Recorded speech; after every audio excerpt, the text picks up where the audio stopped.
तो हमने कर लिया था कि डायगोनल मैट्रिक्स क्या होता है। डायगोनल मैट्रिक्स हमने क्या किया था, एक बार दोबारा से देख लेते हैं कि जिसकी नॉन डायगोनल एंट्रीज, पहले वो स्क्वायर मैट्रिक्स होना चाहिए, 3x3 का हो सकता है, 2x2 का हो सकता है, जिसकी नॉन डायगोनल एंट्रीज जो हैं वो पक्का जीरो होती हैं। डायगोनल एंट्रीज के बारे में हम कुछ नहीं कहते, वो जीरो भी हो सकती है, नॉन जीरो भी हो सकते हैं, ठीक है। तो इसको हमने बोला diagonal, this is called diagonal. This is called, diagonal से ऊपर वाला जो है उसको बोल देते हैं सुपर डायगोनल। क्या बोल देते हैं? Super diagonal. डायगोनल से नीचे वाला जो डायगोनल है उसको क्या बोल देते हैं जी? सब डायगोनल। सब डायगोनल। तो आपके पास एक होता है ट्राई डायगोनल मैट्रिक्स। अगर आपको कहीं बाय चांस पेपर में वर्ड देखने को मिल जाए, वैसे अब तक नहीं मिला, ट्राई डायगोनल, तो उसका मतलब क्या होगा कि इन तीनों को नहीं देखते हम, ठीक है।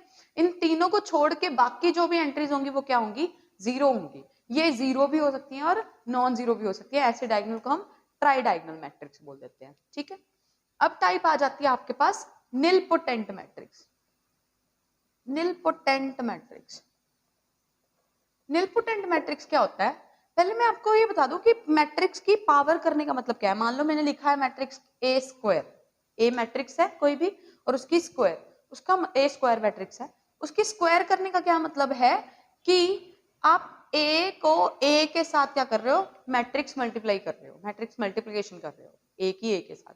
अगर मैंने लिखा है ए क्यूब, तो उसका मतलब है ए की मैट्रिक्स मल्टीप्लिकेशन कर रहे हो 3 बारी, दैट इज पहले किसी 2 की करके उसको किसी तीसरे के साथ मल्टीप्लाई कर रहे हैं। ऐसे ही 4 लिखने का मतलब ए को 4 बारी मल्टीप्लाई कर रहे हैं, ठीक है। तो अब किसी मैट्रिक्स को कब कहते हैं हम? निलपोटेंट मैट्रिक्स कब बोल देते हैं? अगर कम से कम एक ऐसी पावर एग्जिस्ट करे, ये कौन सा, ये क्या होता है? पॉजिटिव इंटीजर, ठीक है। कोई ऐसा पॉजिटिव इंटीजर एग्जिस्ट करे सच दैट ए को उतने बार खुद से मल्टीप्लाई करने पे आंसर क्या आ जाए? जीरो मैट्रिक्स आ जाए, तो ऐसे मैट्रिक्स को हम क्या कह देते हैं? Nilpotent matrix. कोई सच दैट उसके लिए कोई ऐसा पॉजिटिव इंटीजर मिल जाए, दैट इज नेचुरल नंबर मिल जाए, सच दैट उसकी वो पावर का आंसर क्या आ जाए? जीरो मैट्रिक्स आ जाए, तो उसको हम क्या देते हैं? निलपोटेंट मैट्रिक्स, ठीक है। फॉर एग्जाम्पल देख लेते हैं निलपोटेंट मैट्रिक्स की। हमारे पास मान लो मैट्रिक्स दिया हुआ है आपके पास 3x3 का मैट्रिक्स है, से मैट्रिक्स है 0 0 1 0 1 0 0 1 0 0 0, कुछ भी इस तरह से मैंने मैट्रिक्स दे दिया। यहाँ पे 2 भी हो सकता है, कुछ भी ले लिया मैंने, ठीक है। अब चेक करते हैं कि क्या ये निलपोटेंट है या नहीं है। निलपोटेंट क्या होता है कि उसको कोई ना कोई ऐसी पावर एग्जिस्ट करनी चाहिए कि इतने बार मल्टीप्लाई करने पे जीरो मैट्रिक्स मिल जाए। देखते हैं कि अगर इसको 2 बार ही मल्टीप्लाई करते हैं तो क्या आता है आपके पास? This into this zero, this into this zero, into this zero, इसको इसके साथ मल्टीप्लाई किया जीरो जीरो, इसको इसके साथ मल्टीप्लाई किया जीरो, और इसका भी आंसर क्या आया? जीरो। आ गया ना जीरो मैट्रिक्स। दैट मीन्स ये वाला जो मैट्रिक्स है ए, ये निलपोटेंट मैट्रिक्स है, ठीक है। अगर इसको 2 बार ही मल्टीप्लाई किया, आंसर क्या आ गया? जीरो। ऐसे आप देखो, अगर इसको मैं 4 बार भी मल्टीप्लाई करूंगी तो भी आंसर क्या आएगा? जीरो ही आएगा। अगर 6 बार भी मल्टीप्लाई करूंगी तो भी आंसर क्या आएगा? जीरो ही आएगा। तो ऐसा minimum power, this minimum power जिसपे मिनिमम नेचुरल नंबर या मिनिमम नेचुरल नंबर, सबसे छोटा वाला नेचुरल नंबर जिसपे ये क्या बन रहा है? जीरो मैट्रिक्स बन रहा है, उसको उसका इसको क्या बोल देते हैं? इसकी डिग्री ऑफ निलपोटेंसी बोल देते हैं, या फिर इंडेक्स बोल देते हैं, index of the nilpotent matrix. ये लीस्ट पॉजिटिव इंटीजर, अगर ये लीस्ट हो सच दैट ये कंडीशन होल्ड करे, तो इस m को क्या बोल देते हैं जी? या तो इंडेक्स बोल देते हैं हम लोग, इंडेक्स ऑफ ए, या फिर बोल देते हैं डिग्री ऑफ निलपोटेंसी, डिग्री ऑफ निलपोटेंसी बोल देते हैं, या फिर इंडेक्स बोल देते हैं, ठीक है। तो ये हो गया निलपोटेंट मैट्रिक्स, सच दैट कोई ऐसी पावर एग्जिस्ट करे, ऐसा नेचुरल नंबर एग्जिस्ट करे कि उसको खुद से उतने बार मल्टीप्लाई करने पे आंसर क्या आ जाए? जीरो मैट्रिक्स आ जाए। और जो मिनिमम पावर होती है उसको हम क्या कह देते हैं? उसकी डिग्री ऑफ निलपोटेंसी, या फिर क्या बोल देते हैं? इंडेक्स बोल देते हैं, ठीक।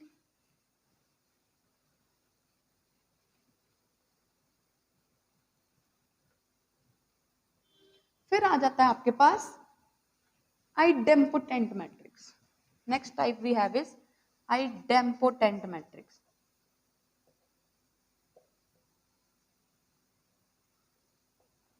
ऐसा मैट्रिक्स जिसकी स्क्वायर करने पे वो खुद ही बन जाए, ऐसा मैट्रिक्स जिसकी स्क्वायर करने पे मतलब खुद के साथ मल्टीप्लाई करें अगर तो वो खुद ही आ जाए, तो ऐसे मैट्रिक्स को बोल देते हैं हम लोग आइडेम्पोटेंट मैट्रिक्स।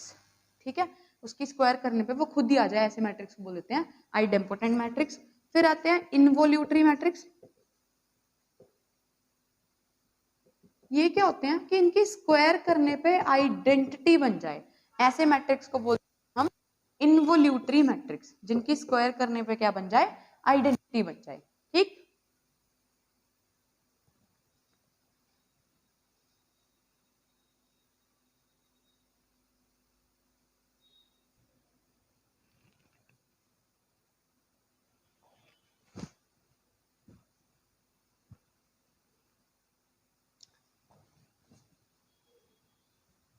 फिर आता है हमारे पास transpose of a matrix. Matrix का ट्रांसपोज करना, ट्रांसपोज ऑफ अ मैट्रिक्स। किसी मैट्रिक्स का ट्रांसपोज करना क्या होता है कि हम जो उसकी रोज हैं उनको हम कॉलम बना देते हैं और जो कॉलम है उनको कॉरस्पॉन्डिंग रोज बना देते हैं। मान लो मैं आपको सीधा एग्जांपल से ही बताती हूँ कि से आपको मैट्रिक्स दिया हुआ है 1 2 3 4 5 6 7 8 9, ये स्क्वायर मैट्रिक्स भी हो सकता है और रेक्टेंगुलर मैट्रिक्स भी हो सकता है। तो ये हमारे पास कितने क्रॉस कितने का मैट्रिक्स है, 3 क्रॉस 4 का। अगर मैंने इसका ट्रांसपोज करना है, उसको हम डिनोट कैसे कर देते हैं कि अगर ए का ट्रांसपोज करना है या तो उसको ए प्राइम से लिख देते हैं या फिर उसको ए ट्रांसपोज से लिख देते हैं। तो इसका ट्रांसपोज करना क्या होता है कि जो इसकी फर्स्ट रो है वो इसका क्या बन जाएगा, फर्स्ट कॉलम बन जाएगा। तो फर्स्ट कॉलम क्या आएगा, 1 2 3 एंड 10 एंट्रीज होंगी फर्स्ट कॉलम की। जो इसकी सेकंड रो है वो क्या बन जाएगा, सेकंड कॉलम बन जाएगा, दैट इज 4 5 6 11। जो थर्ड रो है वो थर्ड कॉलम बन जाएगा, दैट इज दिस थिंग। ठीक है, अब ये मैट्रिक्स कितने क्रॉस कितने का हो गया, क्लियरली 4 क्रॉस 3 का मैट्रिक्स हो गया। तो अगर आपके पास ए जो है वो 3 क्रॉस 4 का मैट्रिक्स है तो ए ट्रांसपोज जो है वो 4 क्रॉस 3 का मैट्रिक्स होगा। ठीक है, अगर स्क्वायर मैट्रिक्स है तो ऑर्डर सेम ही रहेगा, अगर रेक्टेंगुलर मैट्रिक्स है तो ऑर्डर में वेरिएशन आ जाएगी। इसको बोल देते हैं किसी मैट्रिक्स का ट्रांसपोज करना। ठीक है, अगर ए मैट्रिक्स जो है वो कुछ ए आई जे टाइप का है, ठीक है, एम क्रॉस एन का, तो जो ए ट्रांसपोज मैट्रिक्स है उसकी एंट्रीज क्या हो जाएंगी, ए जे आई हो जाएगी, उसकी एंट्रीज कुछ इस टाइप की हो जाएंगी, कह सकते हैं हम ऐसे ही बोलने को। ठीक, ओके। अब ट्रांसपोज की कुछ प्रॉपर्टीज करते हैं, properties of transpose, properties of transpose of a matrix.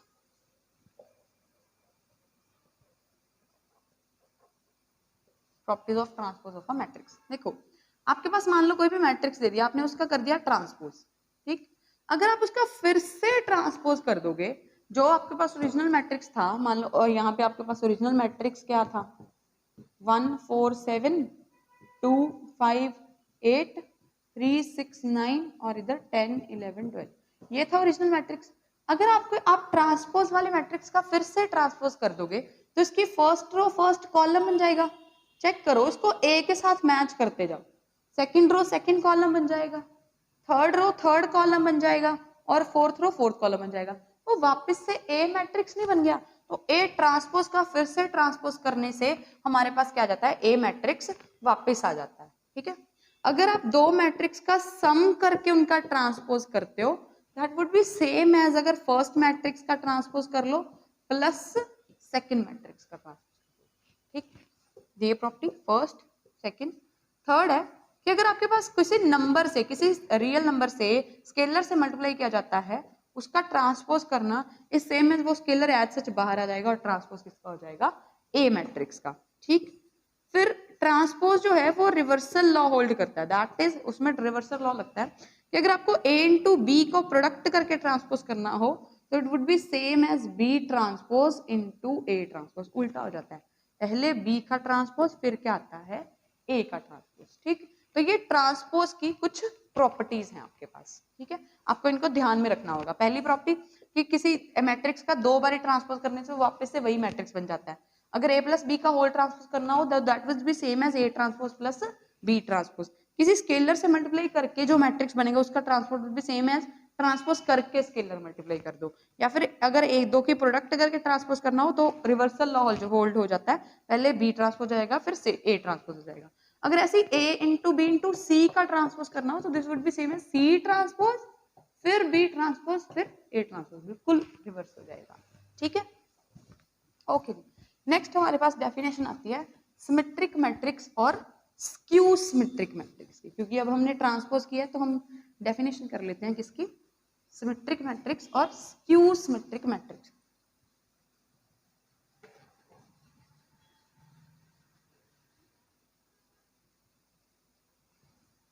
Symmetric matrix, किसी मैट्रिक्स को हम कब कहते हैं सिमेट्रिक मैट्रिक्स, अगर उसका ट्रांसपोज करने पे वापस से वही मैट्रिक्स आ जाए तो उसको हम क्या कह देते हैं, सिमेट्रिक मैट्रिक्स। कोई ऐसा मैट्रिक्स जिसका ट्रांसपोज करने से वापस से वही मैट्रिक्स बन जाए। ठीक है, दैट इज, इसको हमने देखो क्या कैसे डिनोट किया था, ए ट्रांसपोज को ए जे आई बोल दिया था और इसको क्या बोल दिया था, ए आई जे। और पहली बात जब हम सिमेट्रिक मैट्रिक्स की या स्क्यू सिमेट्रिक मैट्रिक्स की बात कर रहे हैं, अगर हम चाहते हैं कि ए ट्रांसपोज करने पे ए ही बने, ठीक है, तो पक्की बात है कि वो स्क्वायर मैट्रिक्स ही होगा, क्योंकि रेक्टेंगुलर मैट्रिक्स में तो ऑर्डर का ही, अगर कंप्लीटली परफेक्टली रेक्टेंगुलर मैट्रिक्स हुआ तो फिर तो उसके ऑर्डर का ही फर्क पड़ जाएगा, कभी ए फिर से बन ही नहीं सकता। तो पक्की बात है कि जब हम सिमेट्रिक मैट्रिक्स की बात कर रहे हैं तो वो स्क्वायर मैट्रिक्स की ही बात कर रहे हैं। ठीक है, तो स्क्वायर मैट्रिक्स अगर ए I J is equals to A J आई हो जाए इस केस में फॉर ऑल आई एंड जे, सभी आई जे के लिए, तो इस ऐसे मैट्रिक्स को क्या कह देते हैं हम लोग, सिमेट्रिक मैट्रिक्स कह देते हैं। ठीक है, फिर आता है आपके पास स्क्यू सिमेट्रिक मैट्रिक्स।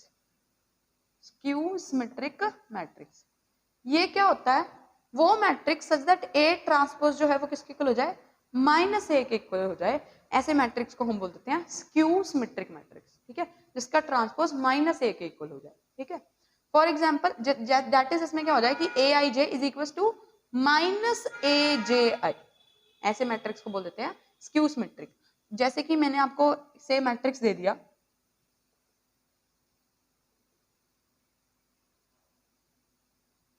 ठीक है, थोड़ा साफ लिख देती हूं मैं, 0 1 2 -1 0 -3 -2 -3 0, ये मैंने मैट्रिक्स लिख दिया। अगर हम इसका ट्रांसपोज करें तो क्या आ जाएगा, 0 पहली रो पहला कॉलम बन जाएगा, 0 1 2 फिर -1 0 -3 इधर -2 -3 0। अगर इसमें से मैं माइनस कॉमन निकाल दूं, -1 कॉमन निकाल दूं तो अंदर क्या बचा, 0 1 2 यहाँ पे -1 0 3 यहाँ पे -2 +3, सॉरी यहाँ पे -3 आएगा, यहाँ पे +3 आएगा, सॉरी यहाँ पे ओरिजिनल मैट्रिक्स में यहाँ पे नेगेटिव का साइन नहीं है, तो इसका ट्रांसपोज ये बन जाएगा। ठीक है, अगर मैंने माइनस कॉमन निकाल दिया तो यहाँ पे क्या आएगा 3, यहाँ पे आएगा -3 और यहाँ पे आएगा 0। जरा चेक करना ये क्या बन गया, ये वाला ओरिजिनल मैट्रिक्स बन गया, दैट मीन्स ए का ट्रांसपोज -a के इक्वल है, तो ये मैट्रिक्स कौन सा है, स्क्यू सिमेट्रिक मैट्रिक्स। ये स्क्यू सिमेट्रिक मैट्रिक्स की एक एग्जांपल होगी। ऐसे अगर मैं आपको मैट्रिक्स दे दूं 1 2 3 2 0 1 3 1 2, तो ये क्या हो गया, अगर इसका ट्रांसपोज करोगे तो क्या आ गया, 1 2 3 2 0 1 3 1 2। देखो सेम ही मैट्रिक्स बना, तो ये मैट्रिक्स क्या है, सिमेट्रिक मैट्रिक्स। देखो अब सिमेट्रिक मैट्रिक्स में एक बात नोट करो कि डायगोनल एंट्रीज को छोड़ के ये दोनों एंट्रीज सेम है, ये दोनों एंट्रीज सेम है और ये दोनों एंट्रीज सेम। ठीक है, that is A I J is equal to A J I. A 1 2 entry A 2 1 के इक्वल है, ए 1 3 ए 3 1 के इक्वल है, ऐसे ये वाली दोनों। ठीक है, और इसमें क्या होता है, एक नेगेटिव है एक दूसरे का, चेक करो इसमें डायगोनल एंट्रीज को छोड़ के A I J entry is equal to minus A J I, same है ना। अच्छा, ये बात होनी चाहिए स्क्यू सिमेट्रिक में, ये बात होनी चाहिए for all I and J ना, जैसे यहाँ पे हमने बोला था कि this should be true for all I and J, वैसे ही इधर भी स्क्यू सिमेट्रिक मैट्रिक्स में A J I should be equal to minus A I J for all I and J, ये बात ट्रू होनी चाहिए, for all I and J. In particular जब आई जे के इक्वल है तब भी होनी चाहिए ये बात true, that is A I I should be equals to minus A I I for all I ना, ये बात ट्रू होनी चाहिए, ये भी तो सबके लिए होनी चाहिए, यहाँ पे भी तो for all I and J था। इसका मतलब क्या हो गया, 2 times A I I is equals to 0 for all I, इसका मतलब A I I is equals to 0 for all I. That means ये क्या ए आई आई क्या वाली एंट्रीज क्या होती हैं, डायगोनल एंट्रीज। तो स्क्यू सिमेट्रिक मैट्रिक्स की डायगोनल एंट्रीज जो है वो क्या होती हैं, 0 होती हैं। ये बात हमेशा ट्रू होती है कि स्क्यू सिमेट्रिक मैट्रिक्स जो होता है उसकी डायगोनल एंट्रीज हमेशा क्या होती हैं, 0 होती हैं। ठीक है, ओके जी।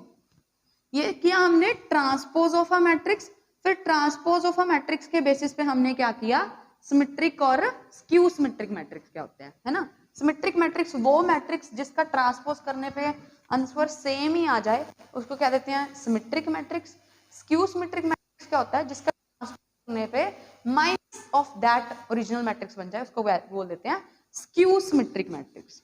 ठीक है, अच्छा अब अगर आपको पूछ लें कि sum of two symmetric matrix is also symmetric matrix, मतलब ये स्टेटमेंट ट्रू है फॉल्स है, ऐसा कुछ क्वेश्चन आ जाए आपको, मतलब अगर आपको दिया हुआ है कि ए और बी दो स्क्वायर मैट्रिक्स हैं सेम ऑर्डर के, ठीक है, दो square matrix of same order है और दोनों सिमेट्रिक हैं, तो आपको पूछा है कि a प्लस भी सिमेट्रिक होगा या नहीं होगा। आपको रिजल्ट वगैरह कुछ याद रखने की जरूरत नहीं है, अब चेक कर लो कि जो a प्लस बी मैट्रिक्स बनेगा उसका ट्रांसपोज करने पे दोबारा से a प्लस बी बन सकता है या नहीं बन सकता। अगर बन सकता है तो वो सिमेट्रिक होगा, अगर नहीं बन सकता तो नहीं सिमेट्रिक होगा। देखो अगर इसका ट्रांसपोज करते हो, हमने ट्रांसपोज की प्रॉपर्टी की थी कि ये किसके इक्वल होगा, a transpose plus b transpose के इक्वल होगा, बट हमें a और b तो सिमेट्रिक मैट्रिक्स दिए हुए हैं ना, इसका मतलब a का ट्रांसपोज करने से वापस से a आ जाता है, b का ट्रांसपोज करने से वापस से b आ जाता है, तो यहाँ पे a transpose is equal to a, b transpose is equal to b, तो that means a plus b का whole transpose a plus b के इक्वल आ गया। इसका मतलब sum of two symmetric matrix also symmetric matrix. ठीक है, कोई रिजल्ट याद करने की जरूरत नहीं है, आप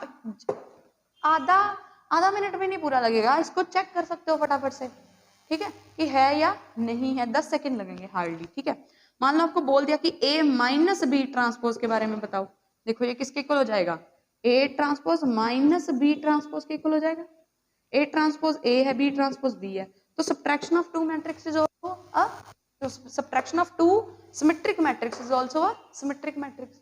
ठीक है, ऐसे ही अगर मान लो आपको दे दिया कि a और b स्क्यू सिमेट्रिक है, यहाँ पे आपको दे दिया स्क्यू सिमेट्रिक है, स्क्यू सिमेट्रिक होने का मतलब क्या है कि a ट्रांसपोज करने पे माइनस से आंसर आ जाता है और b ट्रांसपोज करने से माइनस b आंसर आ जाता है। तो अब आपको बोला है कि a प्लस बी बताओ कैसा होगा, तो this would be equal to minus A और ये किसके इक्वल है, minus B, that is equal to minus of a plus B ना, तो a प्लस बी भी क्या होगा, सिमेट्रिक मैट्रिक्स होगा।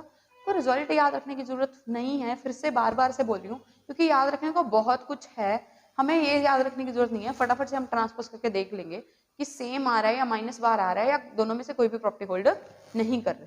ठीक है, अच्छा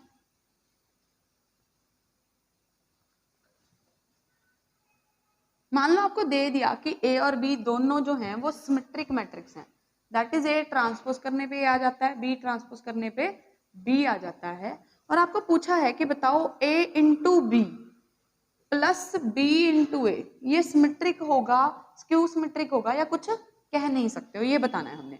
देखो हम चेक कर लेते हैं सिमेट्रिक, अगर स्क्यू सिमेट्रिक या सिमेट्रिक पूछा तो ट्रांसपोज चेक कर लेते हैं। तो ये दो मैट्रिक्स की सम का ट्रांसपोज है, तो this would be equal to a into B transpose plus b into A transpose by using properties of transpose.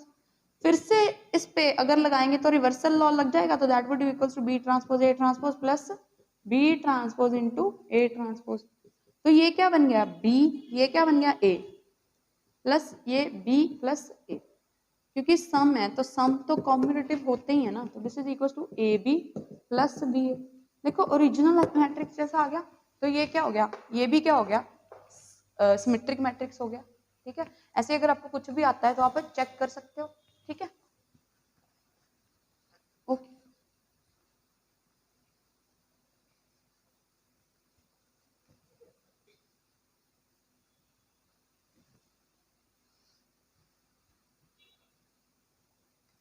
अगर आपको दिया हो कि ए कोई भी स्क्वायर मैट्रिक्स है, एनी स्क्वायर मैट्रिक्स, कुछ नहीं पता सिमेट्रिक स्क्यू सिमेट्रिक कुछ भी ऐसे ही दे दिया आपको, एनी स्क्वायर मैट्रिक्स है, तो ये बताओ कि ए प्लस ए ट्रांसपोज सिमेट्रिक होगा स्क्यू सिमेट्रिक होगा, क्या हो? देखो चेक कर लेते हैं ना। अगर इसका ट्रांसपोज करोगे तो that would be equal to A transpose plus A transpose का फिर से transpose, this would be equal to A transpose, A transpose का ट्रांसपोज वापस से क्या बन गया ए, क्योंकि प्लस के अंडर कॉम्यूटेटिविटी होती है तो दिस इज इक्वल टू, तो ये सेम ही बन गया। तो अगर आपके पास ए कोई भी स्क्वायर मैट्रिक्स है तो ए प्लस ए ट्रांसपोज जो है वो क्या होगा? सिमेट्रिक मैट्रिक्स होगा, सिमेट्रिक मैट्रिक्स होगा। ठीक है, ऐसे अगर मैं चेक करूं ए माइनस ए ट्रांसपोज क्या होगा, अगर इसका ट्रांसपोज करेंगे तो ये किसके इक्वल आ जाएगा? A transpose minus A transpose का फिर से transpose, that is A transpose minus A, that is equal to minus common निकाल के ए माइनस ए ट्रांसपोज। देखो जो ओरिजिनल मैट्रिक्स था उसके आगे नेगेटिव साइन आ गया, दैट मीन्स ये क्या होगा? स्क्यू सिमेट्रिक हो गया। कौन सा? ए माइनस ए ट्रांसपोज क्या हो गया? स्क्यू सिमेट्रिक मैट्रिक्स हो गया। ठीक है, तो हमने अभी तक डिड्यूस क्या किया कि ए प्लस ए ट्रांसपोज जो है वो सिमेट्रिक मैट्रिक्स है और ए माइनस ए ट्रांसपोज जो है वो स्क्यू सिमेट्रिक मैट्रिक्स है। अच्छा, अगर ये बताइए कि आपको ए जो है वो आपको सिमेट्रिक मैट्रिक्स दे दिया, ए आपको कोई भी सिमेट्रिक मैट्रिक्स दे दिया, अगर आप उसको किसी कांस्टेंट नंबर से मल्टीप्लाई करते हो तो जो नया मैट्रिक्स बना वो उसका बिहेवियर वो सिमेट्रिक होगा किसी भी कांस्टेंट से, कांस्टेंट जीरो कांस्टेंट से, वेयर के इज नॉन जीरो कांस्टेंट से अगर हम उसको मल्टीप्लाई कर रहे हैं, चाहे पॉजिटिव चाहे नेगेटिव, तो चेक करते हैं इसका बिहेवियर कैसा है। देखो सिमेट्रिक देने का मतलब आपको क्या दिया हुआ है कि ए ट्रांसपोज ए के ही इक्वल आ जाता है। अब हमने इसका बिहेवियर चेक करना है, मतलब हमें इसका ट्रांसपोज चेक करना है बाय प्रॉपर्टीज, ये किसके इक्वल हो जाता है? ये वाली बात के, बट ए ट्रांसपोज किसके इक्वल है? A K, that means this would be equal to, तो ये भी मैट्रिक्स क्या हुआ? सिमेट्रिक मैट्रिक्स हुआ। अगर ए सिमेट्रिक मैट्रिक्स है तो any non zero constant multiple of A is also symmetric. ऐसे ही अगर ए स्क्यू सिमेट्रिक मैट्रिक्स है तो यहाँ पे कोई भी कांस्टेंट चाहे पॉजिटिव चाहे नेगेटिव ये किसके इक्वल हो जाएगा? Minus A K, that is equal to minus K A के, तो उस केस में के इंटू ए भी क्या हो जाएगा? स्क्यू सिमेट्रिक मैट्रिक्स हो जाएगा। दैट मीन्स अगर आपको कोई मैट्रिक्स सिमेट्रिक या स्क्यू सिमेट्रिक रहा दिया हुआ है तो उसको किसी नॉन जीरो कांस्टेंट से मल्टीप्लाई करने पे कोई फर्क नहीं पड़ता, उसके बिहेवियर पे कोई फर्क नहीं पड़ता। अगर वो सिमेट्रिक है किसी नॉन जीरो कांस्टेंट से मल्टीप्लाई करने पे वो सिमेट्रिक ही रहेगा, अगर वो स्क्यू सिमेट्रिक है तो वो स्क्यू सिमेट्रिक ही रहेगा। ये कांस्टेंट कोई भी रियल नंबर ले सकते हो आप। ठीक,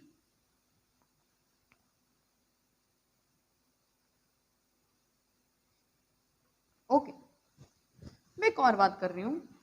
मान लो आपको ए कोई भी स्क्वायर मैट्रिक्स दे दिया, एनी स्क्वायर मैट्रिक्स, तो मैं ए को 2 से मल्टीप्लाई और 2 से डिवाइड कर सकती हूँ, कोई फर्क पड़ा? नहीं ना। 2a को मैं लिख सकती हूँ a प्लस ए। अब अगर मैं इसमें a ट्रांसपोज ऐड कर लूं, a ट्रांसपोज सब्ट्रैक्ट कर दूं तो कोई फर्क पड़ेगा? नहीं।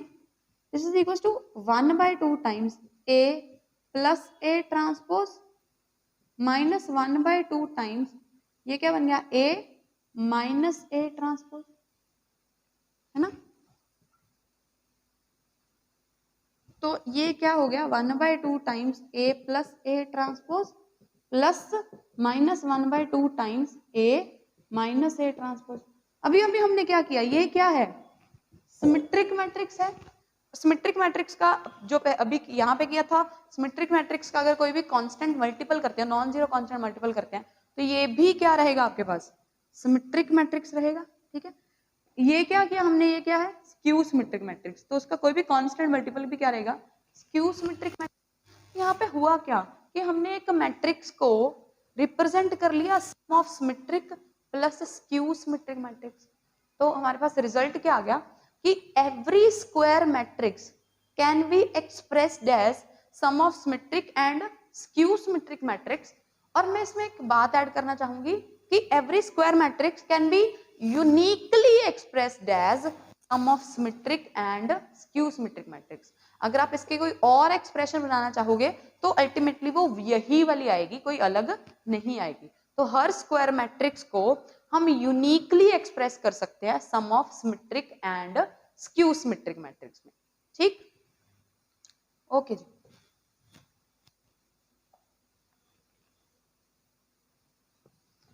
सिमेट्रिक मैट्रिक्स के बाद अब हम कर रहे हैं कॉन्जुगेट ऑफ अ मैट्रिक्स। मान लो आपके पास एंट्रीज जो हैं वो रियल ना देके कुछ कॉम्प्लेक्स भी दी हो, तो उस केस में हम कॉन्जुगेट भी डिफाइन कर सकते हैं। वैसे रियल के केस में भी कर सकते हैं, बात करते हैं उसकी क्या होता है वो। फिर हम कर रहे हैं कॉन्जुगेट ऑफ अ मैट्रिक्स।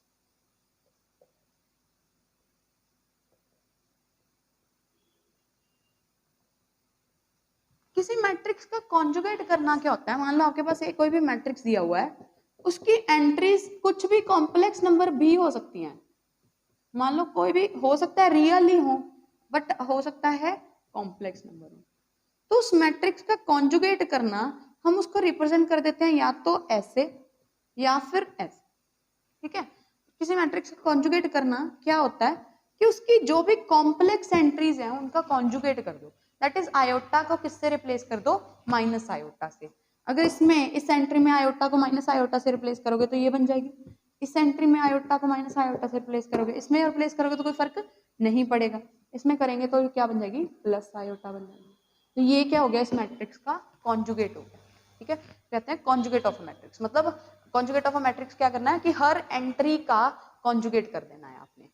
ठीक है, आयोटा को किससे रिप्लेस कर देना? माइनस आयोटा से। अगर कोई मैट्रिक्स जिसकी सारी एंट्रीज रियल्स ही हैं तो उसके कॉन्जुगेट करने से कोई फर्क नहीं पड़ता, वो ओरिजिनली आ जाता है। ठीक है, लेकिन अगर मैट्रिक्स की एंट्रीज कोई एक या दो या तीन कोई कॉम्प्लेक्स हैं, फिर उसका कॉन्जुगेट करने से मैट्रिक्स पे फर्क पड़ जाता है। ठीक है, अब मैं डिफाइन कर रही हूं ट्रांजुगेट of a matrix.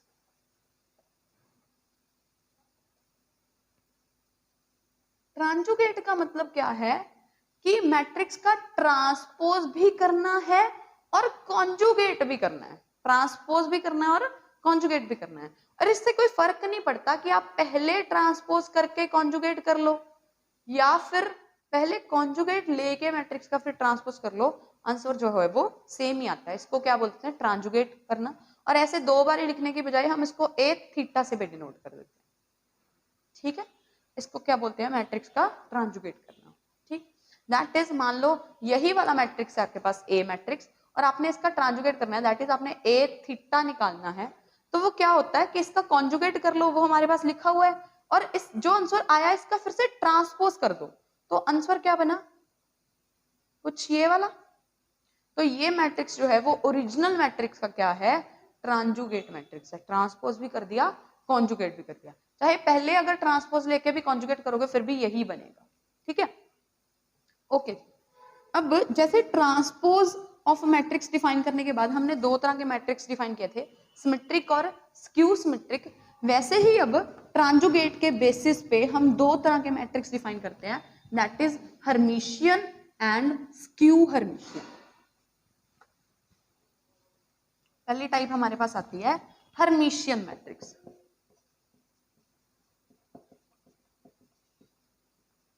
Hermitian matrix क्या होता है? वो मैट्रिक्स जिसका ट्रांजुगेट करने पे वो सेम ही आए। वो मैट्रिक्स जिसका कॉन्जुगेट करने पे सेम आता है उसको हम सिमेट्रिक मैट्रिक्स कहते थे। अब जिसका ट्रांजुगेट करने पे मतलब ट्रांसपोज भी करना है और कॉन्जुगेट भी करना है, उस मैट्रिक्स को हम क्या बोल देते हैं? Hermitian matrix. ठीक है, और स्क्यू हर्मिशियन मैट्रिक्स क्या होता है?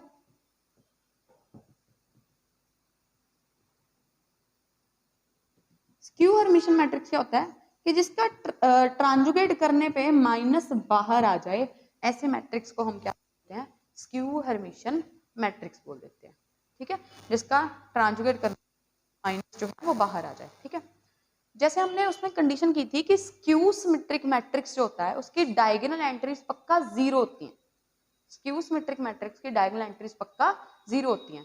यार क्यों जीरो होती हैं? क्योंकि अगर हम यूजुअली देखें, है ना, कि स्क्यू सिमेट्रिक मैट्रिक्स में क्या हो रहा है कि उसका ट्रांसपोज करने में माइनस बाहर आना चाहिए, बट जो डायगोनल वाली एंट्रीज होती हैं ट्रांसपोज करने पे पोजीशन चेंज ही नहीं करती, है ना। तो माइनस कैसे बाहर आ सकता है? अगर वो एंट्री 2 पॉजिटिव है तो वो पॉजिटिव ही रहेगी, माइनस कैसे बाहर आएगा अगर कोई नॉन जीरो हुई?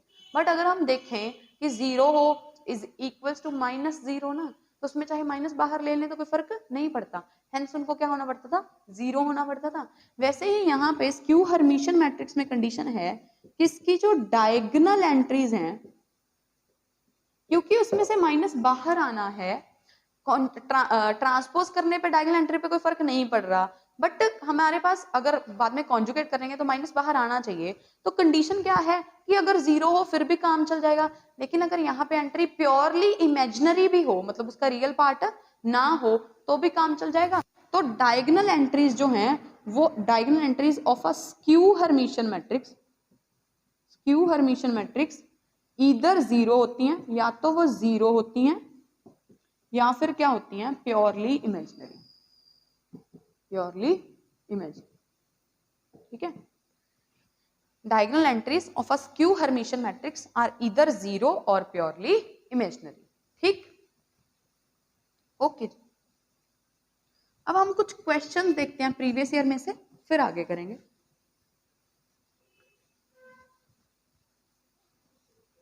अभी इसमें भी आपको कोई रिजल्ट याद रखने की जरूरत नहीं है कि sum of Hermitian matrix is Hermitian, sum of skew Hermitian is Hermitian. हम फिर से वही ट्रांजुगेट करके चेक कर लिया करेंगे कि क्या बन रहा है आपके पास। ठीक है, अब प्रीवियस ईयर के कुछ क्वेश्चंस देख लेते हैं हम लोग। ओके, मेरे पास 2017 का क्वेश्चन है। पहले क्वेश्चन आपके पास क्या दिया हुआ है कि ए और बी दो मैट्रिक्स दिए हुए हैं कोई भी, और कैसे मैट्रिक्स हैं such that A into B किसके इक्वल दिया हुआ है आपके पास? B K, and B into A किसके इक्वल दिया हुआ है? ए के। तो हमसे पूछा क्या है कि ए स्क्वायर की वैल्यू क्या होगी? ऑप्शन है आपके पास 2 times A B, 2 times B A matrix या फिर बी मैट्रिक्स। ये क्वेश्चन अब तक दोनों बारी रिपीट हो चुका है, 2017 में भी आया, 2016 में भी आया हुआ है। 2017 में ए स्क्वायर की वैल्यू पूछ ली थी, 2016 में यही वाली सारी देखे बी स्क्वायर की वैल्यू पूछ ली थी। ठीक है, तो अब हम ये क्वेश्चन कर रहे हैं। अभी हमारे पास ये सारा कुछ गिवन है, आपको वैल्यू किसकी फाइंड आउट करनी है? ए स्क्वायर की ना। ए स्क्वायर का मतलब क्या है? ए इंटू ए। ठीक है, क्या मैं इस ए मैट्रिक्स को बी इंटू ए लिख सकती हूँ? क्योंकि मुझे मेरे पास दी हुई है ना कि ए की वैल्यू कितनी है? B into A. बट क्योंकि हमें पता है कि मैट्रिक्स मल्टीप्लिकेशन में एसोसिएटिविटी होल्ड करती है, तो it would be same as A into B into A, मतलब पहले इन दोनों के प्रोडक्ट करके फिर ए कर दो। बट ए इंटू बी की वैल्यू क्या दी हुई है आपके पास? B matrix equals to B A. B A matrix की वैल्यू क्या है? ए, हेंस ए स्क्वायर की वैल्यू क्या आ गई आपके पास? ए आ गई, तो ये आंसर आ गया। ठीक है, ऐसे ही अगर यहाँ पे आपके पास बी स्क्वायर की वैल्यू पूछी होती तो उसका आंसर क्या आना था? बी आना था। ठीक है, इसको थोड़ा सा ही मुझको सॉल्व करना पड़ा और हमारे पास आंसर आ गया।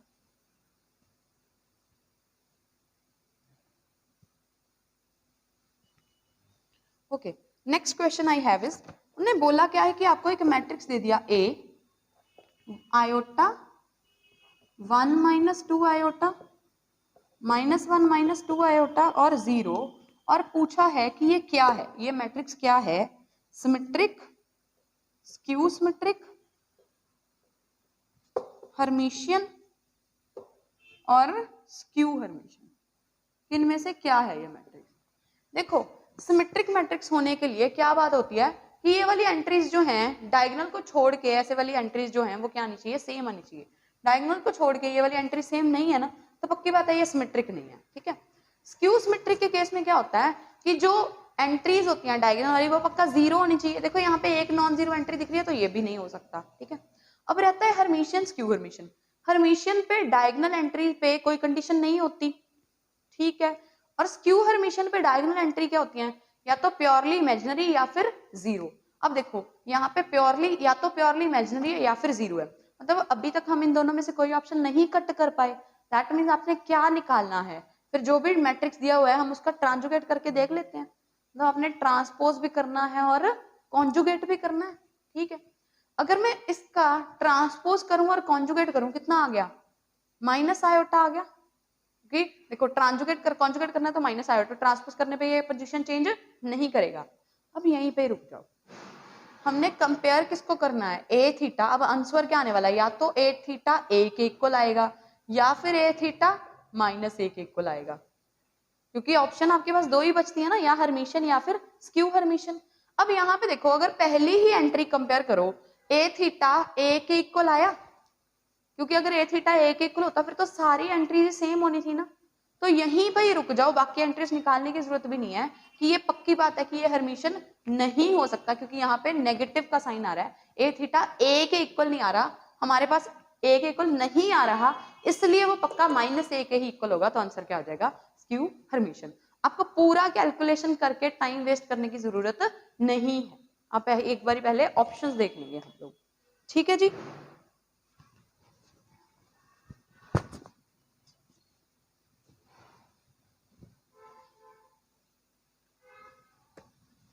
एक और क्वेश्चन है मेरे पास, क्वेश्चन क्या दिया हुआ है कि ए कोई भी स्क्वायर मैट्रिक्स है, A is any square matrix, A minus A transpose क्या होगा, वेयर ये ए ट्रांसपोज को डिनोट कर रहा है, ट्रांसपोज ऑफ ए, ठीक है। और ऑप्शन क्या क्या दी हुई है आपके पास, यूनिट मैट्रिक्स, यूनिट मैट्रिक्स मतलब आइडेंटिटी मैट्रिक्स कह रहे हैं, आइडेंटिटी मैट्रिक्स, ठीक है। सेकेंड ऑप्शन है जीरो मैट्रिक्स होगा, ये जीरो होगा, थर्ड ऑप्शन है सिमेट्रिक होगा, फोर्थ ऑप्शन है स्क्यू सिमेट्रिक होगा, ठीक है। ए कोई भी स्क्वायर मैट्रिक्स है, ठीक है। अच्छा, अब ए तो कोई भी स्क्वायर मैट्रिक्स हो सकता है, मान लो ए को जीरो मैट्रिक्स ले लिया, तो जीरो मैट्रिक्स का ट्रांसपोज भी जीरो मैट्रिक्स ही आता है, और दोनों को अगर सब्ट्रैक्ट करोगे तो आंसर क्या आएगा, जीरो मैट्रिक्स ही आएगा। तो जीरो मैट्रिक्स मतलब के पक्का है कि आंसर यूनिट मैट्रिक्स नहीं हो सकता, क्योंकि यहाँ पे तो कोई भी स्क्वायर मैट्रिक्स बोला है, एक एग्जांपल से ये ऑप्शन तो कट रही है ना हमारी, देखो जीरो मैट्रिक्स अभी कट नहीं रही, टिक नहीं करना, क्योंकि हमने तो एक एग्जांपल ली है ना। अभी आया सिमेट्रिक मैट्रिक्स, अब जीरो मैट्रिक्स तो होता है ऑल्सो, फिर आया skew symmetric, zero matrix skew है, तो अभी तक हमारी कोई कट नहीं हुई, ठीक, ओके। अब ऑप्शन आपके पास रह रही है जीरो मैट्रिक्स, सिमेट्रिक और स्क्यू सिमेट्रिक। सिमेट्रिक और स्क्यू सिमेट्रिक चेक करने के लिए आपने करना क्या है, आपने करना क्या है, आपने वैसे तो हमने ये कर भी ली है ना प्रॉपर्टी की ए माइनस ए ट्रांसपोज, जो मैंने आपको बताया था कि ए प्लस ए ट्रांसपोज होता है, ए कोई भी स्क्वायर मैट्रिक्स हो क्या होता है सिमेट्रिक, और ए माइनस ए ट्रांसपोज क्या होता है स्क्यू सिमेट्रिक। तो यहाँ पे आप सीधा आंसर भी मार्क कर सकते हो, अगर आपको नहीं है टाइम, आपके मतलब आपको नहीं याद है, तो आप बस लो टाइम थोड़ा सा इसका करो transpose, that is equal to A transpose minus A transpose का फिर से ट्रांसपोज, तो ए ही बन गया, this is equal to minus A transpose, तो नेगेटिव बाहर आया, हेंस क्या है स्क्यू सिमेट्रिक मैट्रिक्स, ठीक है। वैसे ये हमने कर लिया है, ठीक है जी।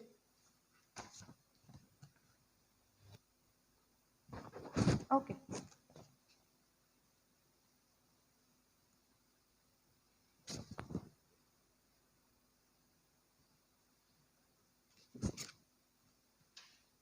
बाकी क्वेश्चन आगे वाली टर्म्स के साथ थोड़े थोड़े रिलेटेड हैं, तो पहले थोड़ा आगे देख के फिर इन क्वेश्चंस को चेक करते हैं।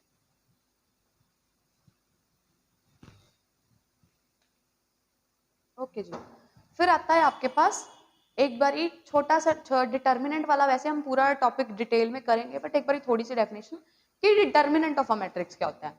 अभी मैं बात कर लेती हूँ, चलो 2x2 मैट्रिक्स के आपके पास determinant, determinant of a matrix होता क्या है कि हर मैट्रिक्स जो है वो एक नंबर, एक रियल नंबर के साथ एसोसिएट करते हैं हम, हर रियल मैट्रिक्स अगर उसकी रियल एंट्रीज है, ठीक है। तो रियल मैट्रिक्स जो है वो किसी नंबर के साथ हम एसोसिएट करते हैं, अगर कॉम्प्लेक्स मैट्रिक्स है तो हो सकता है कॉम्प्लेक्स आ जाए, ठीक है। तो मतलब एंट्रीज अगर कॉम्प्लेक्स है, डिटर्मिनेंट क्या होता है कि एक हर मैट्रिक्स एक नंबर के साथ एसोसिएटेड होता है, उस नंबर को हम क्या बोल देते हैं, डिटर्मिनेंट बोल देते हैं। लेकिन वो नंबर ऐसे नहीं है कि कैसे भी निकल आएगा, वो नंबर एक स्पेसिफिक तरीके से निकाला जाता है, वो नंबर उसका कुछ इंटरप्रिटेशन होती है, पर वो नंबर निकालना कैसे हम बस ये सीखते हैं कि मान लो आपके पास मैट्रिक्स है 2x2 का, A11 A12 A21 A22, तो इसका डिटर्मिनेंट क्या होता है, मान लो ये ए मैट्रिक्स है, इसको डिटर्मिनेंट को डिनोट कर देते हैं इस साइन से, या फिर डिटर्मिनेंट ऑफ ए, कुछ इस तरीके से लिखते हैं। तो ये आपको ए मैट्रिक्स दे दिया, तो इसका डिटर्मिनेंट जो है वो क्या आता है, होपफुली आपको पता ही है, ये किसके कहलाता है, ये वाली ये दोनों एंट्रीज को प्रोडक्ट कर दो, प्रोडक्ट कर दो, माइनस इन दोनों को प्रोडक्ट कर दो, A21 इंटू A12, ठीक है। अगर 3x3 मैट्रिक्स हो, अगर 3x3 मैट्रिक्स हो आपके पास,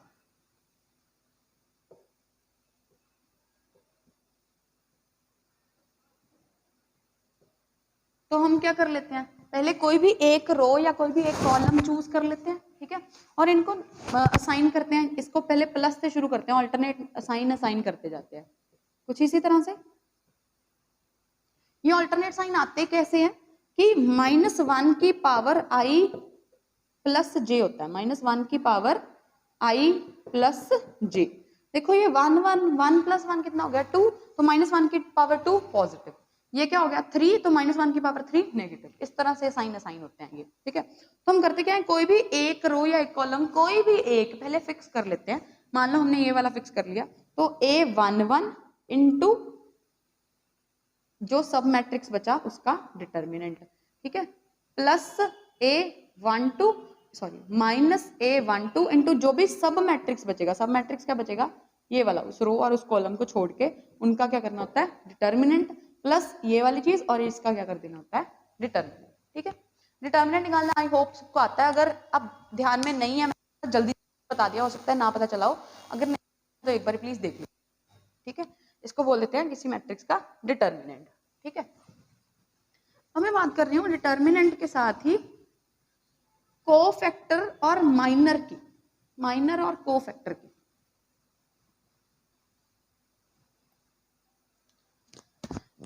से आपके पास कोई भी मैट्रिक्स है A11 A12 A13 A21 A22 A23 A31 A32 A33, तो इसमें आप माइनर जो है वो किसी एंट्री के कॉरस्पॉन्डिंग निकालते हो। मान लो आपने इसका माइनर निकालना है, तो आप इनको छोड़ के बस जो सब मैट्रिक्स बचा उसका डिटर्मिनेंट निकाल देते हो, उसको हम कहते हैं minor corresponding to this entry. ऐसे ही अगर माइनर इस एंट्री का निकालना है, तो इस रो और इस कॉलम को छोड़ के जो सब मैट्रिक्स बचेगा उसका अपने minor corresponding to this entry. Similarly आप किसी भी माइनर निकाल सकते हो, ठीक है। से माइनर मैं कह देती हूँ minor corresponding to two entry क्या होगा, इस रो और इस कॉलम को छोड़ देना। अभी आपने अगर आपने टू एंट्री का देखना है, तो इस रो और इस कॉलम को छोड़ दिया और आंसर क्या आएगा, A11 into A33 minus A31 into A13। ये इसका क्या आ जाता है जी, माइनर आ जाता है, ठीक है। कोफैक्टर क्या होता है कि माइनर तो आएगा ही आएगा। मान लो कोफैक्टर, उसको हम जर्नली डिनोट कर देते हैं से इससे, वो क्या होता है, से Aij का माइनर अगर आप निकाल रहे हो, -1 की power i plus j into that minor. Cofactor क्या हो जाता है, और cofactor corresponding to that entry -1 raise पर i plus j into that minor, ठीक है। अगर हम इसके कॉरस्पॉन्डिंगली एक मैट्रिक्स लिख दे, इसके कॉरस्पॉन्डिंगली मैट्रिक्स लिखे, Aij मैट्रिक्स कुछ भी मैं कह देती हूँ उसको, या A मैट्रिक्स कह देती हूँ इस मैट्रिक्स के कॉरस्पॉन्डिंगली, वो मैट्रिक्स कैसा है सच दैट उसके अंदर इस यहाँ पे पहली एंट्री, पहले वाली इसकी पहली एंट्री का कोफैक्टर लिख दें जो भी आएगा। मान लो A11 कैपिटल A11 लिख दिया, इसका कोफैक्टर A12, इधर इसका कोफैक्टर लिख दिया A13, तो इस तरह से जो मैट्रिक्स बनेगा उसको हम कह देते हैं कोफैक्टर मैट्रिक्स। इसको क्या बोल देते हैं, इसका कोफैक्टर मैट्रिक्स, ठीक है। इस एंट्री का कोफैक्टर इसी एंट्री की जगह पे लिख दिया, दूसरे वाले का कोफैक्टर दूसरी एंट्री की जगह पे लिख दिया, तीसरे वाले का तीसरी की जगह पे लिख दिया, ऐसे ही सबका लिख दिया, तो उसको बोलते हैं कोफैक्टर, ठीक है। अगर इसी कोफैक्टर मैट्रिक्स का ट्रांसपोज कर दे, जो कोफैक्टर मैट्रिक्स है उसका हम क्या कर दे, ट्रांसपोज कर दे, तो उसका एक नया नाम रख दिया adjoint of that matrix, adjoint A. इसको लिख कैसे देते हैं, adjoint A, adjoint of matrix A. ये क्या होता है कि जो भी उसका कोफैक्टर मैट्रिक्स लिखा है हमने, यहां पे मैं ऐसे लिख देती हूँ कोफैक्टर मैट्रिक्स, जो भी उसका कोफैक्टर मैट्रिक्स है उसका क्या कर देते हैं हम, ट्रांसपोज कर दे, तो उसका नाम क्या हो जाता है जी, एडजॉइंट ऑफ दैट मैट्रिक्स, ठीक है। अगर कोफैक्टर मैट्रिक्स जो भी लिखा है उसका क्या करते हैं, ट्रांसपोज करते हैं,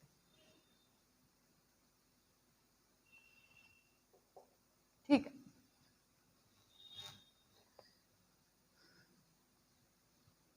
क्या आपको सिंगुलर और नॉन सिंगुलर मैट्रिक्स पता है? सुना है, याद नहीं है अभी, चलो कोई बात नहीं है ना। सिंगुलर मैट्रिक्स क्या होते हैं? वो मैट्रिक्स जिनका डिटर्मिनेंट जो है वो 0 होता है। नॉन सिंगुलर मैट्रिक्स वो वाले मैट्रिक्स, अच्छा अब अगर डिटर्मिनेंट की बात कर रहे हैं तो पक्की बात है कि हम स्क्वायर मैट्रिक्स की ही बात करेंगे। तो सिंगुलर मैट्रिक्स वो स्क्वायर मैट्रिक्स जिनका डिटर्मिनेंट जो है वो 0 होता है। नॉन सिंगुलर मैट्रिक्स जिनका डिटर्मिनेंट नॉन जीरो होता है। Non singular non zero, non singular non zero, ठीक है। सिंगुलर मैट्रिक्स जिनका डिटर्मिनेंट 0, नॉन सिंगुलर मैट्रिक्स जिनका डिटर्मिनेंट नॉन जीरो।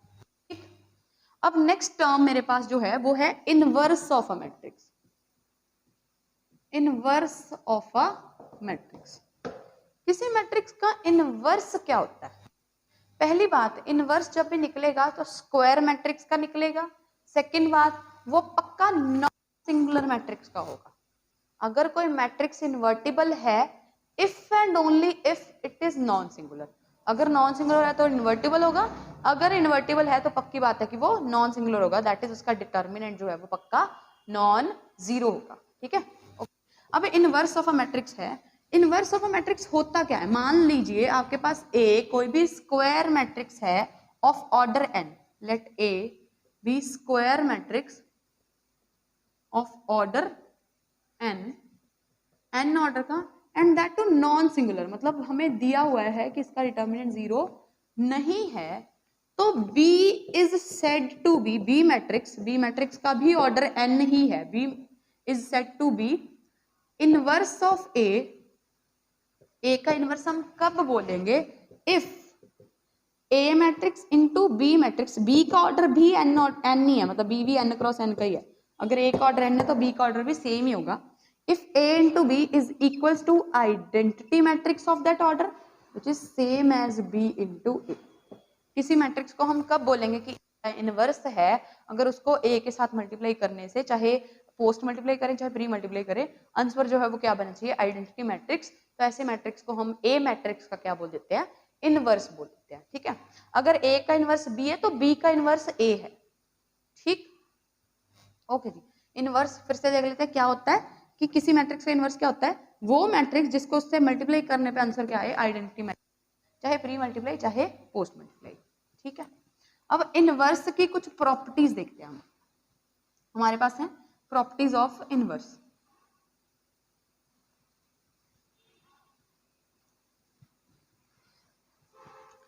किसी भी मैट्रिक्स का जो इनवर्स है, अगर उसका फिर से इनवर्स कर दे तो ओरिजिनल मैट्रिक्स आ जाता है आपके पास। एक मैट्रिक्स के इनवर्स का फिर से इनवर्स करने पे हमारे पास क्या आ जाता है? ओरिजिनल मैट्रिक्स आ जाता है।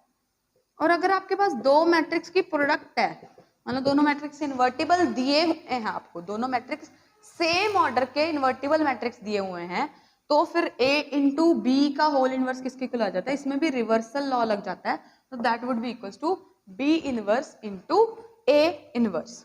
ठीक है, और फिर हमारे पास प्रॉपर्टी क्या आ जाती है कि A इनवर्स फाइंड आउट करने का तरीका एक तो ये है कि आपको ऐसा मैट्रिक्स फाइंड आउट करना है सच दैट कि उसको A से मल्टीप्लाई करने पे आंसर क्या आना चाहिए? आइडेंटिटी आना चाहिए।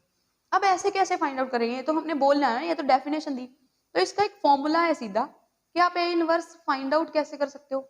आप जो मैट्रिक्स दिया हुआ है उसका एडजॉइंट निकाल लो। एडजॉइंट मतलब कोफैक्टर मैट्रिक्स का ट्रांसपोज निकाल लो और उसको डिवाइड किससे कर दो? उसके डिटर्मिनेंट से डिवाइड कर दो। ठीक है, इनवर्स निकालने का तरीका क्या है? एडजॉइंट निकाल लो, जो भी गिवन मैट्रिक्स है उसके डिटर्मिनेंट से डिवाइड कर दो। अब देखो इसमें तो काफी ज्यादा टाइम लग जाएगा ना, कि आपने एडजॉइंट निकालना है फिर उसके डिटर्मिनेंट से क्या करना है? डिवाइड करना है।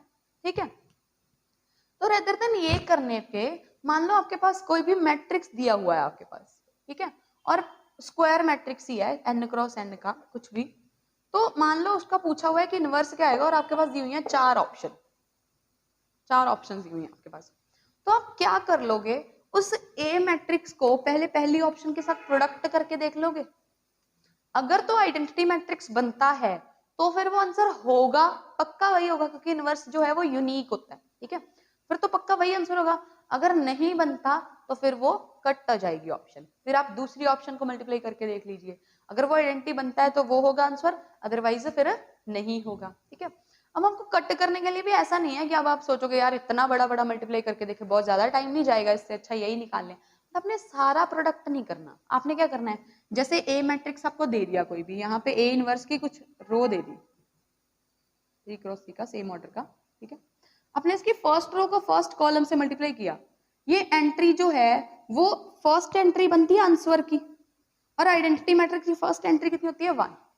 अगर मान लो इनको मल्टीप्लाई करके आंसर 2 आ रहा है तो पक्की बात है कि ये कभी नहीं हो सकता आंसर, वहीं पे छोड़ देंगे, या मल्टीप्लाई करके 0 आ रहा है तो वहीं पे छोड़ देंगे। ठीक है, फिर हम नेक्स्ट ऑप्शन चेक करेंगे। ठीक, ऐसे ही आप दैट मीन्स आप क्या कर लोगे, पहले यही चेक कर लोगे कि इसकी फर्स्ट रो सबके फर्स्ट कॉलम के साथ आंसर 1 दे रही है, जिसका नहीं दे रही होगी वो ऑप्शन तो वैसे ही कट हो जाएगी, जो दे रहे होंगे 1 उनकी हम बाकी एंट्रीज चेक कर लेंगे। फिर जैसे ये नेक्स्ट एंट्री चेक की, क्या फर्स्ट रो सेकंड कॉलम, ये क्या बननी चाहिए, आइडेंटिटी मैट्रिक्स में ये एंट्री क्या होती है 0, तो आंसर क्या आना चाहिए 0। मान लो आंसर आपका 0 नहीं आ रहा तो वो वाली ऑप्शन भी कट हो जाएगी। अगर आपके पास 3 ऑप्शन कट ही हो गई तो चौथी ऑप्शन आप बिना चेक किए टिक करके आ जाओगे, पूरा चेक करके देखोगे भी नहीं, तो बहुत जल्दी हो जाएगा क्वेश्चन। हाँ, अगर आपको ये बोल दिया कि आपको रेदर देन पूरा इनवर्स पूछने के, मान लो आपको क्वेश्चन दे दिया कि ए ये मैट्रिक्स है और आप बताओ कि जो इसका इनवर्स होगा उसकी मान लो 2/3 एंट्री क्या होगी, तो आप ये वाला फॉर्मूला यूज कर सकते हो। इसमें भी आपको एडजॉइंट पूरा निकालने की जरूरत नहीं है, आप सिर्फ जो 2-3 एंट्री, क्योंकि ट्रांसपोज कर रहे हैं तो 3-2 एंट्री के कॉरेस्पॉन्डिंग आप को फैक्टर निकाल के देख लोगे, उसको किससे डिवाइड कर दोगे, डिटर्मिनेंट से डिवाइड कर दोगे। ठीक, मतलब आप फिर भी सारी एंट्रीज नहीं निकालोगे, जिसके बारे में पूछा है सिर्फ उसके कॉरेस्पॉन्डिंग एंट्री जो आएगी, जैसे 1-3 के बारे में पूछा तो हम 3-1 का को-फैक्टर मैट्रिक्स निकाल के उसको डिटर्मिनेंट से क्या कर देंगे डिवाइड, क्योंकि इसमें ट्रांसपोज करना होता है को-फैक्टर मैट्रिक्स का। ठीक है, तो अगर 3-1-3 एंट्री पूछी है तो हम 3-1 का को-फैक्टर निकालेंगे, क्योंकि ट्रांसपोज करने पे वो उस पोजीशन पे चली जाएगी ना। ठीक है जी, तो ये क्वेश्चन बहुत जल्दी हो जाएगा, इनवर्स वाला अगर क्वेश्चन आता है तो काफी जल्दी हो जाएगा। ठीक है, अब हम कर रहे हैं एडजॉइंट की कुछ प्रॉपर्टीज। अभी ये हमने इनवर्स की प्रॉपर्टीज की, अब हम कर रहे हैं एडजॉइंट की properties, properties of adjoint.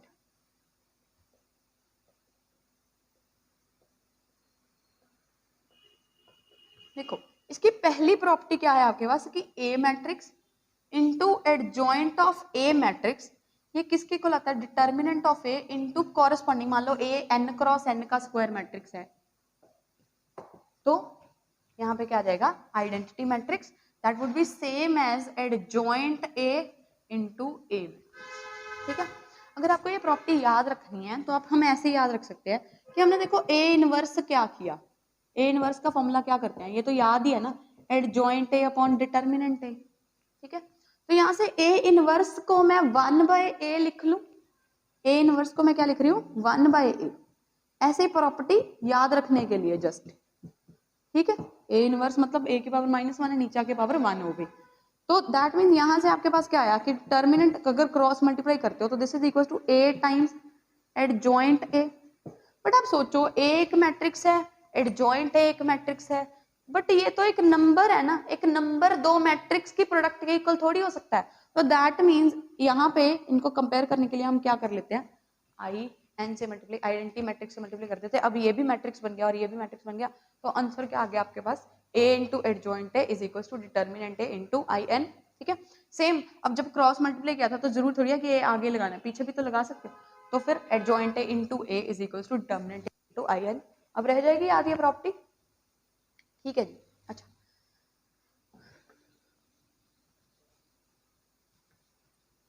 Next property जो मेरे पास है वो क्या है, वेरी इंपॉर्टेंट प्रॉपर्टी, कि एडजॉइंट ए का डिटर्मिनेंट जो है वो क्या होता है, ए का determinant raise to power n-1, A का determinant raise to power n-1। ठीक है, अब इसमें जो है इसमें डिटर्मिनेंट की प्रॉपर्टीज यूज हो रही हैं। डिटर्मिनेंट की एक प्रॉपर्टी क्या है कि दो मैट्रिक्स की प्रोडक्ट का determinant is same as determinant of one plus determinant of the other. ठीक है, और अगर मान लो आपके पास ए जो है वो n क्रॉस n मैट्रिक्स है तो k टाइम्स a का अगर डिटर्मिनेंट निकालना हो तो k जो है वो जितना इसका ऑर्डर है उतनी पावर लेके बाहर आ जाएगा, अंदर क्या आ जाएगा a का डिटर्मिनेंट। ये डिटर्मिनेंट की कुछ प्रॉपर्टीज हैं बहुत ज्यादा इंपॉर्टेंट वाली, ये आपको याद रखनी है। ये प्रॉपर्टी यहां से हम निकाल सकते हैं, ये प्रॉपर्टीज, ये दोनों प्रॉपर्टीज यूज करके ये वाली प्रॉपर्टी यहां से आ जाएगी। देखो आपको फर्स्ट प्रॉपर्टी याद होगी क्या, कि a इंटू एडजॉइंट a किसके इक्वल आ जाता है, determinant a into I n की। ठीक है, अगर दोनों साइड में डिटर्मिनेंट ले लूं तो ये क्या बन गया, इसका डिटर्मिनेंट इज इक्वल टू इसका डिटर्मिनेंट। अगर दोनों साइड डिटर्मिनेंट ले लें तो this is equal to a का डिटर्मिनेंट इंटू एडजॉइंट a का डिटर्मिनेंट। और इधर क्या आ गया, ये देखो ये आइडेंटिटी मैट्रिक्स है, ये तो एक नंबर है ना, डिटर्मिनेंट a एक स्केलर है ना, तो जब ये डिटर्मिनेंट से बाहर आएगा तो जितना a का ऑर्डर है, जितना इसके साथ वाले मैट्रिक्स का ऑर्डर है उतनी पावर लेके आएगा, तो बाहर क्या आएगा, डिटर्मिनेंट a की पावर n साथ में determinant of I n. Identity matrix determinant कितना होता है 1, तो ये 1 ही हो गया। ठीक है, अब इससे क्या कर लेते हैं, डिवाइड कर लेते हो। अगर इससे डिवाइड कर लेंगे तो यहाँ पे पावर कितनी रह जाएगी n-1। तो एडजॉइंट a, अब ये आप वहां पे ऐसे नहीं है कि आप वहां पे ड्राइव कर लोगे, ठीक है, हाँ ड्राइव भी कर सकते हो अगर भूल गए तो, बट याद मतलब ट्राई करना कि अगर इसको मेमोराइज ही कर पाओ कि a इंटू एडजॉइंट किसके इक्वल होता है, डिटर्मिनेंट ऑफ दिस। अगर इससे डिवाइड करेंगे तो जब ये बाहर आएगा तो n पावर हो क्या आएगा n-1। तो एडजॉइंट का डिटर्मिनेंट क्या होता है, जितना a का डिटर्मिनेंट है उसकी पावर क्या कर दो n-1। ये बहुत इंपॉर्टेंट फॉर्मूला है, इसके बेसिस पे क्वेश्चंस आ जाते हैं। और ये दोनों प्रॉपर्टीज भी बहुत इंपॉर्टेंट है, डायरेक्टली इस प्रॉपर्टी के बेसिस पे भी क्वेश्चन आ जाते हैं डायरेक्ट।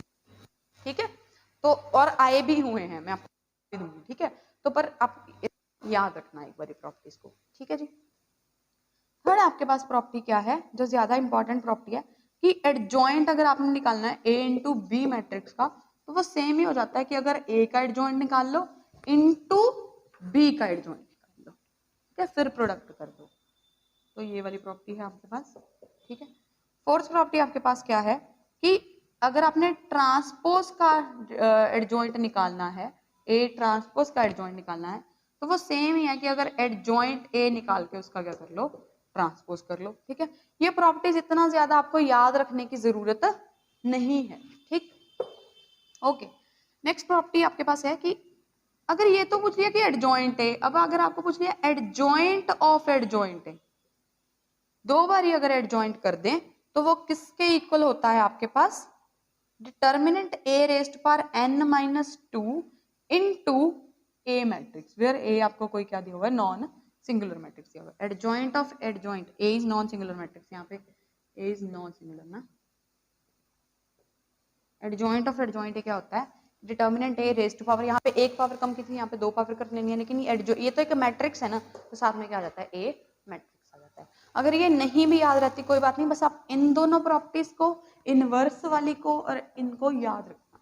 ठीक है, ओके, एक और प्रॉपर्टी एडजॉइंट की, कि अगर आपके पास ए डायगोनल मैट्रिक्स है तो उसका एडजॉइंट भी डायगोनल मैट्रिक्स ही आता है। अगर ये डायगोनल मैट्रिक्स है तो उसका एडजॉइंट भी क्या आता है, डायगोनल मैट्रिक्स ही आता है।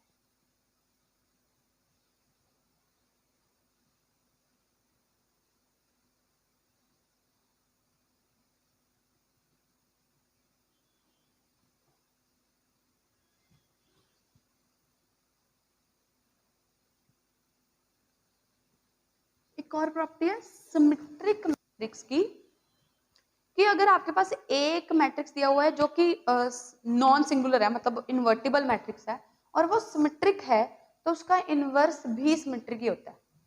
Inverse of a symmetric matrix is also symmetric. ठीक है, ये प्रॉपर्टी भी आप ध्यान में रखना। ठीक, ओके जी, नेक्स्ट हमारे पास क्या आ जाता है, कि अगर आपने मान लो ए इनवर्स आपको दिया है, आपने उसका डिटर्मिनेंट निकालना है। ठीक है, तो ए इनवर्स का जो डिटर्मिनेंट है वो सेम ही होगा अगर आप ए का डिटर्मिनेंट निकाल के उसका क्या कर दो, रेसिप्रोकल कर दो। ठीक है, ए का जो ए इनवर्स का डिटर्मिनेंट, वो अगर आपको मान लो ए मैट्रिक्स दे दिया और आपको बोला है कि find the determinant of A inverse, तो आप पहले ऐसा नहीं करोगे कि पहले इनवर्स निकालोगे फिर उसका डिटर्मिनेंट निकालोगे, नहीं, आप क्या करोगे, डायरेक्टली ए का डिटर्मिनेंट निकालोगे, क्योंकि इन्वर्टिबल तो तभी होगा अगर डिटर्मिनेंट नॉन जीरो है, ठीक है। तो पक्की बात है कि ये वेल डिफाइंड तो होगा, मतलब जो भी इसका डिटर्मिनेंट आएगा 1 अपॉन दैट डिटर्मिनेंट क्या हो जाएगा। इसको मॉड से कंफ्यूज मत करना, ठीक है। ये मत कहना कि डिटर्मिनेंट अगर -2 आया ये मॉड है तो 2 आएगा, नहीं, -2 है तो -2 है, ये बस डिटर्मिनेंट का साइन है, ठीक है। ओके,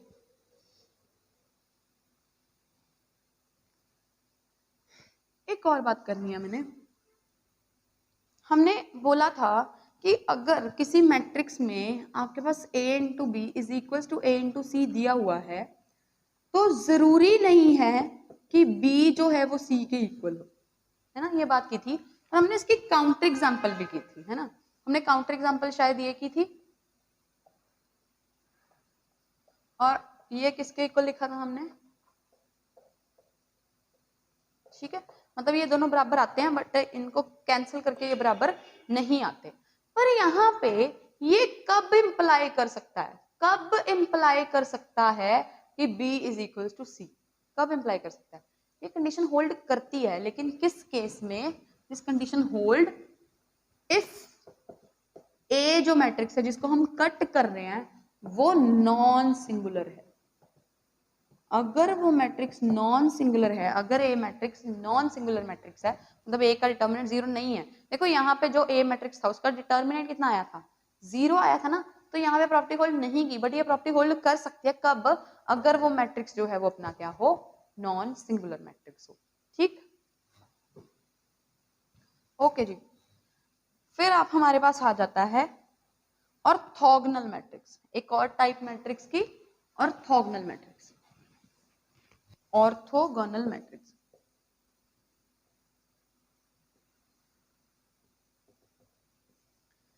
कब कहते हैं हम किसी मैट्रिक्स को ऑर्थोगोनल मैट्रिक्स, ऑर्थोगोनल मैट्रिक्स क्या होता है, ए मैट्रिक्स ए जो कि हमारे पास स्क्वायर मैट्रिक्स है, ए पहली स्क्वायर मैट्रिक्स है, ठीक है। कब कहते हैं इसको ऑर्थोगोनल, अगर ए इंटू ए ट्रांसपोज करने पे आंसर क्या आ जाए, आइडेंटिटी मैट्रिक्स आ जाए ऑफ द सेम ऑर्डर, जितना भी इसका ऑर्डर है, मान लो square matrix of order n, ठीक है। तो also A transpose into A is to identity, ठीक है। ऐसा कोई matrix such that A into A transpose identity matrix बन जाए, या फिर ए ट्रांसपोज इंटू ए क्या बन जाए, आइडेंटिटी मैट्रिक्स, तो ऐसे मैट्रिक्स को हम क्या बोल देते हैं जी, ऑर्थोगोनल मैट्रिक्स, ठीक है। तो ऑर्थोगोनल मैट्रिक्स के लिए ये बात होल्ड करती है कि a इंटू ए ट्रांसपोज किसके इक्वल होता है, आइडेंटिटी के इक्वल होता है।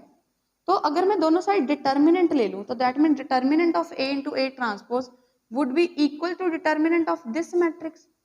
आइडेंटिटी मैट्रिक्स का डिटर्मिनेंट कितना होता है, 1, तो यहाँ से क्या आया, determinant of a into A transpose equal to 1। अब हम अभी हमने डिटर्मिनेंट की प्रॉपर्टी की, तो ये क्या हो जाएगा, determinant of a into determinant of a transpose. और एक और प्रॉपर्टी है कि A ट्रांसपोज का जो डिटर्मिनेंट है वो A के डिटर्मिनेंट के बराबर ही होता है, ये भी ध्यान में रखना आपने, A ट्रांसपोज का डिटर्मिनेंट सेम एज A का डिटर्मिनेंट, तो ये क्या हो जाएगा जी, A का डिटर्मिनेंट का स्क्वायर इज इक्वल टू 1। यहाँ से हम क्या कह सकते हैं कि determinant of A is equal to इधर +1 और -1 ना। तो यहाँ से हमारे पास एक बात क्या आई कि अगर आपके पास A मैट्रिक्स ऑर्थोगोनल मैट्रिक्स है तो उसका डिटर्मिनेंट या तो +1 होगा या फिर क्या होगा, -1 होगा, ठीक है। अगर ये आपके पास कोई भी स्क्वायर मैट्रिक्स है उसका सॉरी ऑर्थोगोनल मैट्रिक्स है तो उसका डिटर्मिनेंट वुड बी ईदर +1 और -1। ये क्वेश्चन भी प्रीवियस ईयर में पूछा हुआ है कि A मान लो कोई ऑर्थोगोनल मैट्रिक्स है, then determinant of A can be 0, 1, -1 या थर्ड ऑप्शन +-1। तो आप टिक कौन सी करोगे, +-1, ठीक।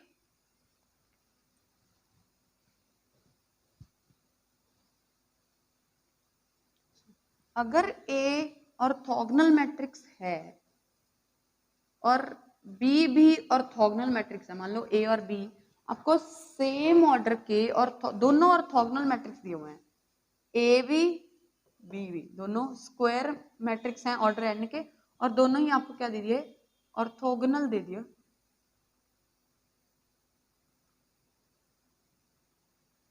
ऑर्थोगोनल दे दिए, तो A इंटू बी भी ऑर्थोगोनल होगा, B इंटू ए भी ऑर्थोगोनल होगा, A ट्रांसपोज भी ऑर्थोगोनल होगा, A इनवर्स भी ऑर्थोगोनल मैट्रिक्स होगा, ठीक है। A भी ऑर्थोगोनल, A अगर ऑर्थोगोनल मैट्रिक्स है तो A इनवर्स ट्रांसपोज ऑर्थोगोनल होंगे, ए इंटू बी और बी इंटू ए भी क्या होंगे, ऑर्थोगोनल मैट्रिक्स होंगे। ऑल्सो एक और बात देखो कि उन्होंने ये क्या बोला, this is equal to identity matrix ना।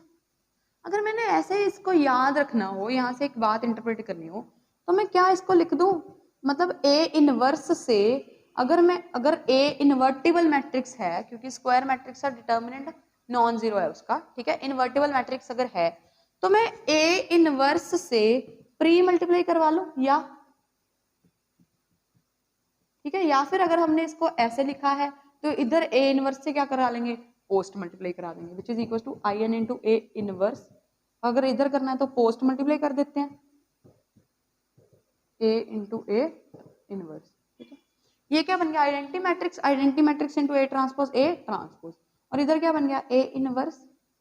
सेम इस केस में भी ए इनवर्स, और इधर क्या बन गया, ए ट्रांसपोज, ठीक है, दोनों केस में। तो इसका मतलब क्या है कि अगर मैट्रिक्स ऑर्थोगोनल मैट्रिक्स है तो उसका इनवर्स जो है वो उसका ट्रांसपोज ही होगा, प्रोवाइडेड मैट्रिक्स इन्वर्टिबल है, ठीक है। और वैसे भी इन्वर्टिबल होगा ही होगा, ऑर्थोगोनल मैट्रिक्स हमेशा इन्वर्टिबल होगा, क्योंकि इन्वर्टिबल कब नहीं हो सकता, अगर उसका डिटर्मिनेंट जीरो हो, है ना। बट हमने क्या किया कि ऑर्थोगोनल मैट्रिक्स का डिटर्मिनेंट क्या है, या तो जीरो सॉरी या तो वन होगा या फिर -1 होगा। ऑर्थोगोनल मैट्रिक्स का डिटर्मिनेंट या 1 होगा या -1 होगा। तो ऑर्थोगोनल मैट्रिक्स का जो इनवर्स है वो आपको, अगर आपको दिया है कि मैट्रिक्स ऑर्थोगोनल है, फाइंड इट्स इनवर्स, तो आपको उसका इनवर्स फाइंड आउट करने की जरूरत नहीं है, आप उसका ट्रांसपोज कर दो, वही उसका क्या आएगा, इनवर्स आ जाएगा आपके पास, ठीक है।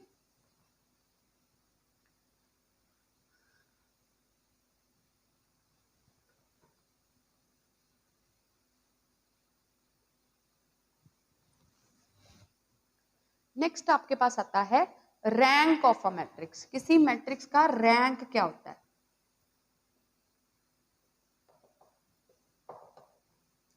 रैंक क्या होता है, देखो जो भी सब मैट्रिक्स हमने पढ़ रही है, ठीक है, और माइनर्स भी पढ़ लिया हमने, ठीक। तो कब कहते हैं किसी नंबर, ये पहली बात एक रियल नंबर होता है, और दैट टू हम कहेंगे कि नेचुरल नंबर, नेचुरल नंबर नहीं, होल नंबर कहेंगे, क्योंकि रैंक जीरो भी हो सकता है, ठीक है। वो नंबर सच दैट आपको एटलीस्ट एक माइनर मिल जाए, एटलीस्ट एक minor, there exist at least one minor, एक माइनर मिल जाए which is non zero, and दो कंडीशन है, पहली ये, दूसरी कंडीशन क्या है, every minor of order greater than r is zero, ठीक है। अगर एक माइनर मिल जाए, एक ऐसा सब मैट्रिक्स मिल जाए जिसका डिटरमिनेंट नॉन जीरो है, लेकिन उससे बड़े सारे क्या है, नॉन जीरो है, तो उसको हम मैट्रिक्स का रैंक बोलते हैं। ये तो रैंक निकालने की डेफिनेशन आई, बट हमने ऐसे नहीं निकालना। हम क्या करेंगे, उस पर एलिमेंट्री ऑपरेशन लगा के रैंक कैसे निकालते होते हैं, आई होप एक बार रिवाइज भी कर लीजिएगा, बट मैं आपको जस्ट ओवरव्यू दे देती हूँ।